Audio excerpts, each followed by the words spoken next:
So we've talked about strong acids and strong bases already this semester when we were talking about electrolytes. And when we were talking about electrolytes, what we were saying is that there are certain strong bases, and you can get them right off of the periodic chart. So there you go. All of those with OH are your strong ones. Because the second column is a +2 charge, you're going to need OH2. Each OH group is a -1, so that's why. OH2 and OH2.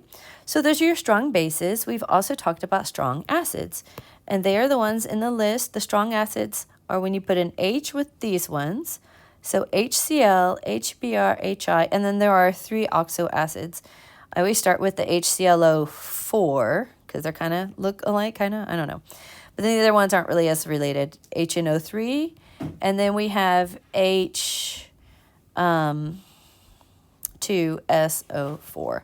So those are our strong acids. And in both of those cases, when we were looking at those electrolytes, we were noticing that when they went into a container of water, they completely 100% split apart into positive Ks and negative OHs. Or they completely split apart into, in the case of the acids, positive Hs and ClO4 minuses. So if we know that they completely split apart, then we can also say something specifically about their molarity. And so what we can say is that if we know the molarity of NaOH is 6.0 molarity, we can also split that into talking about each part of that. So 6.0 molarity is the same thing as saying 6.0 moles of NaOH in 1 liter. That 1 liter is understood when we use that molarity term. So if we want to talk about and find out how much OH is in that, then all you have to just do is change who you're talking about in your moles. So moles of NaOH into moles of OH, and we did this in Gen Chem 1. If there's no subscript, if it's just an OH, then there's just 1, and it's 1 to 1.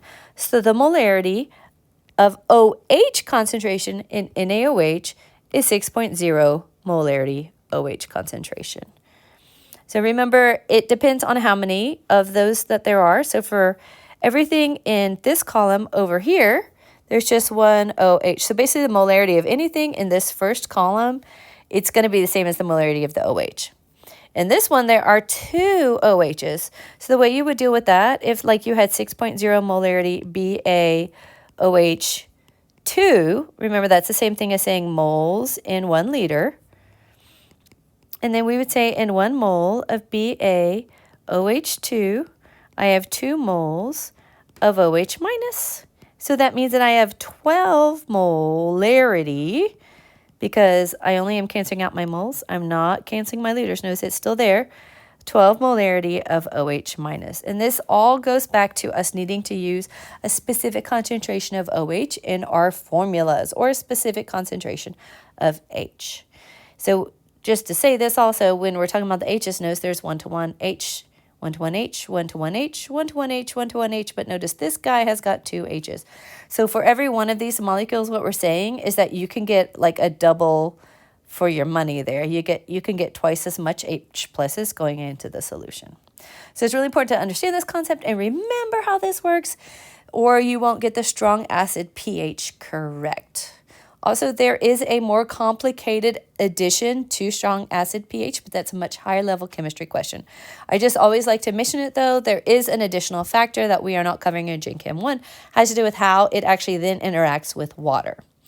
So for all practical purposes in this course, you split it apart, you get the OH or the H+, turn it into pH, you got the pH. We will be dealing with all of the other electrolytes that we talked about, all the weak acids and the weak base, the nitrogen compounds, the COOH acids, all of those in a future module because you cannot just split them apart because they don't all break all the way apart.